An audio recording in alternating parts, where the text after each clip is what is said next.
108 babur rajlu ra'in fi ahlihi. Kishi o'z ahlini boshlig'i, ra'iyatchisi, ra'isi, ustidan qarab turuvchi kishi.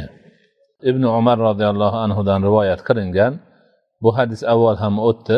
Nabiy sallallohu alayhi vasallam aytadilarki: "Kullukum ra'in va kullukum mas'ulun an ra'iyatihi.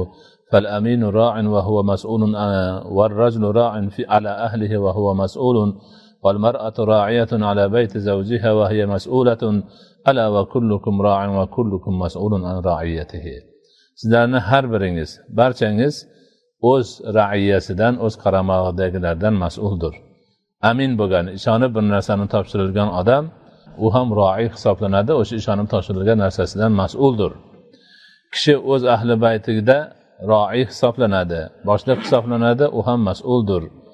Ayol kishi o'zining erini uyida mas'ula, u ham ro'iya, boshliq, uyning xojasi, sayyidasi, u ham o'zi so'raladi uydagi narsalaridan. Ogoh bo'linglar, har biringiz boshliqsiz va har biringiz o'z ra'iyatidan mas'uldir degan ekanlar payg'ambarimiz sollallohu alayhi vasallam. 213-hadis Abu Sulaymon Malik ibn al-Huwayrisdan rivoyat qilingan ekan. Aytadilarki: "Atayna an-nabiyya sallallohu alayhi vasallam va nahnu shababatun mutaqaribun. فأقمنا عنده 20 ليلة فظن أن اشتهينا أهلينا فسألنا عمن تركنا في أهلينا فأخبرناه وكان رفيقا رحيما فقال: ارجعوا إلى أهليكم فعلموهم ومروهم وصلوا كما رأيتموني أصلي فإذا حضرت الصلاة فليؤذن لكم أحدكم وليؤمكم أكبركم." Bu yerda Abu Sulaymon Malik ibn al-Huwayris aytadilarki, biz Nabiy sallallohu alayhi vasallamning huzurlariga keldik. Yoshlari bir-biriga yaqin yosh bolalar, yosh yigitlar edik. Xo'p, u kishining huzurida 20 kun turib qoldik, 20 kecha.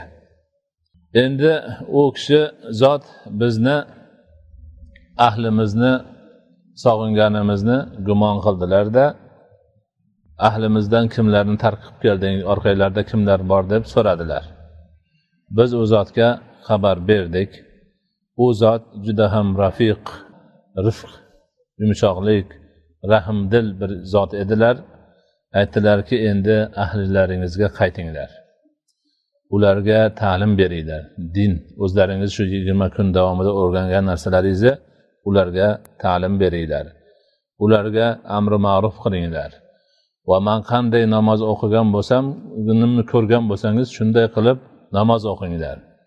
Agar namoz vaqti bo'lib qolsa, sizlar uchun bittangiz azon aytsin va yoshingiz kattangiz imom bo'lsin dedilar. Mana shu yerda demak endi haligi qullar masalasi tugadi bu bobda. Endi boshqa masalalar, mana mas'uliyat to'g'risida ketdi. Bu yerda ham demak mas'uliyat qayerda? Payg'ambarimiz alayhisolatu vasallamning huzuriga kelib, islomga kirib, islom tarbiyasining ta'limini olgan 20 ta yigitga Alloh taolaning rasuli mas'uliyat yuklayaptilar. Nima mas'uliyat? O'sha o'rgangan narsalarini qaytib borib ahllariga, qabilalariga o'rgatish. Ta'lim berish, ularga amr qilish, shariatni tutish to'g'risida va shu bilan birga namoz o'qish. Namoz o'qishni ularga ham o'rgatadi. Alohida yana ta'kidlayaptilar, namoz o'qinglar. Men qandoq namoz o'qiyotganimni ko'rgan bo'lsalaringiz, shunday qilib namoz o'qinglar. Undan keyin mana namozdan oldin azon aytish, shariatga kiritishi va endi u yerda 20 ta bir xil odam kelib bir xil ta'lim olgan. Shuning uchun aytibdilarki, kattalaringiz, yoshingiz kattasi imom bo'lsin deyapti. Aslida yosh kattasi kelmaydi, birinchi eng ilmli odam bo'ladi. Lekin bularning ilmi teng hammasini. Bir kunda kelgan, bir yerda o'tirgan, bir xil o'qishgan. Shuning uchun bu yerda Allohning Rasuli sallallohu alayhi vasallam yoshni imomlikka belgi qilib qo'yapti. Bir xil ilmda, bir xil ta'lim ko'rgan odamlar bo'lsa, yoshi kattasi o'tadi. Mana shu hadisdan olingan bu gap.